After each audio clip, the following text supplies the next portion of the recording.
किसी मीडिया पे मैं धर्म श्रवण कर गायके हितන රාග දේශ මොහ සිටවිල්ලක් උපදින්නේ පා කියලා පාර්ථනා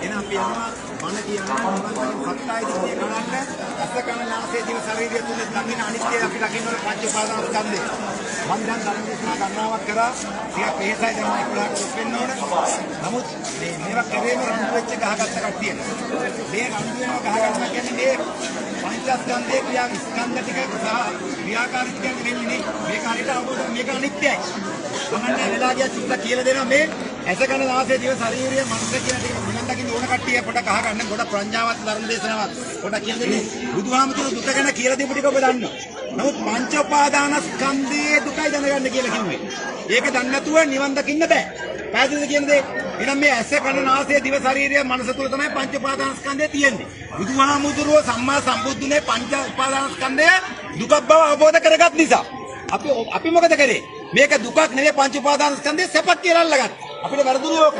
ඇසෙන් දකින්න රූප මොකද නිට්ටයයි සුඛයි ආත්මයි කියලා අල්ලගත්තා. මේක නිට්ටය දුක්ඛ අනාත්මයි. තින්නම් සංගති පස්සෝ. කරුණු තුනක එකතුවක් නිසායි මේක පේන්නේ. මට ඔයා බැලුවම ඔයා පේන්නේ මොකද ඇසයි රූපයයි විඥානයයි එකතු වෙච්ච නිසා පේන්නේ. හැබැයි මෙයා දිහා බලනකොට අර වේදනාව අනිත්‍ය වෙලා තියෙන්නේ. එහෙනම් ස්පර්ශය වෙනස් වෙනකොට මොකද්ද වේදනාව අනිත්‍යයි. සංඥාවත් අනිත්‍යයි සංකාරات අනිත්‍යයි. ඒ වගේම නාම රූප නිසා තමයි විඥානය හටගන්නේ. නාම රූප නැති තන විඥානයත් අනිත්‍යයි. මම නෙවෙයි, මගේ නෙවෙයි, මගේ ආත්මය නෙවෙයි. පැහැදිලි කියන්නේ ධර්ම ඥානය වඩාගත්ත කට්ටිය තේරෙන්නේ නැත්තම් පිස්සු මචං වගේ තේරෙයි.